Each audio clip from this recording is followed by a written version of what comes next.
പ്രിയപ്പെട്ടവരെ, ഞാൻ എന്റെ ചെറിയൊരു ജീവിത സാക്ഷ്യം നിങ്ങൾക്ക് പകർന്നു തരികയാണ്.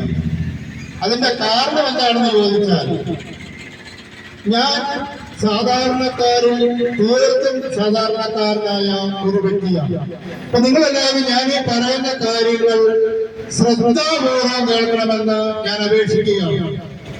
കാരണം എന്നെക്കാളും പ്രായം കൂടിയവരും പ്രായം കുറഞ്ഞവരും വിദ്യാഭ്യാസമുള്ളവരും സമ്പത്തുള്ളവരും ബുദ്ധിസാമർഥ്യമുള്ളവരുമായ ഒട്ടനവധി മക്കൾ എല്ലാ ദേശങ്ങളിലും ഞങ്ങൾ വചനം പങ്കുവെക്കുന്ന എല്ലാ ഗ്രാമപ്രദേശങ്ങളിലും പട്ടണ പ്രദേശങ്ങളിലും ഉണ്ട് എന്ന് എനിക്കറിയാം. എന്നാൽ പ്രിയപ്പെട്ട സഹോദരി സഹോദരന്മാരെ, ഞാൻ നിങ്ങളോട് പറയുന്ന കാര്യങ്ങൾ നിങ്ങൾ ശ്രദ്ധാപൂർവ്വം ശ്രമിക്കുമ്പോൾ, പ്രിയപ്പെട്ടവരെ, യേശു എങ്ങനെയാണ് ഒരു വ്യക്തിയുടെ ജീവിതത്തിലേക്ക് കടന്നു വരുന്നതെന്ന് ചിന്തിക്കാവുന്നതാണ്, മനസ്സിലാക്കാവുന്നതാണ്.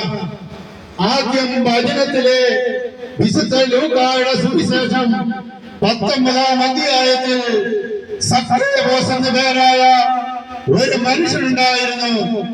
ആ മനുഷ്യൻ ഒന്ന് മാത്രമേ ആഗ്രഹിച്ചുള്ളൂ, യേശുവിനെ എനിക്കൊന്ന് കാണണം എന്ന് ആ മനുഷ്യൻ ആഗ്രഹിച്ചപ്പോൾ, പ്രിയപ്പെട്ടവരെ, ആ മനുഷ്യൻ ചുങ്കക്കാരിൽ പ്രധാനിയും ധനികനുമായിരുന്നു. എന്നാൽ ആ മനുഷ്യന് ചെറിയൊരു കുറവുണ്ടായിരുന്നു, പൊക്കം കുറവായിരുന്നു.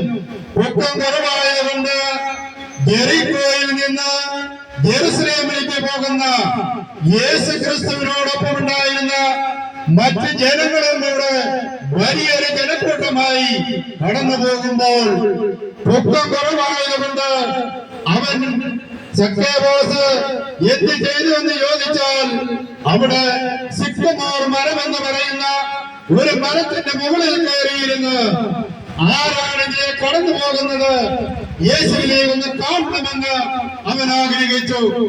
പ്രിയപ്പെട്ടവരെ, അവൻ ആ സിക്കമോർ മരത്തിന്റെ മുകളിൽ കയറിയിരുന്ന് ഇലകൾ കൊണ്ട് അവനെ മറ്റാരും കാണാതിരിക്കുവാൻ അവൻ പതുങ്ങി ഒതുങ്ങിയിരിക്കുകയായിരുന്നു ചെയ്തത്.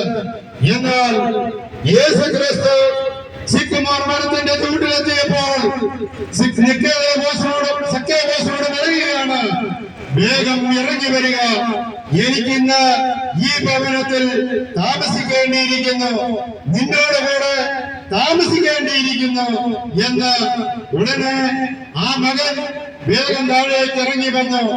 പ്രിയപ്പെട്ടവരെ, ഇതുപോലെ യേശുവിനെ അറിയണമെന്നും ജ്ഞാനകേന്ദ്രങ്ങളിൽ പോകുമ്പോൾ മനസ്സിന്റെ കെട്ടുകളും ബന്ധനങ്ങളും ആകുലതകളും അസ്വസ്ഥതകളും മാറ്റിയാൽ തീർച്ചയായും സക്കേവോസിനെ പോലെ, പ്രിയപ്പെട്ടവരെ, യേശുവിനെ നമുക്ക് കാണാൻ സാധിക്കുമെന്ന് ഞാൻ നിങ്ങളോട് പറയുന്നു.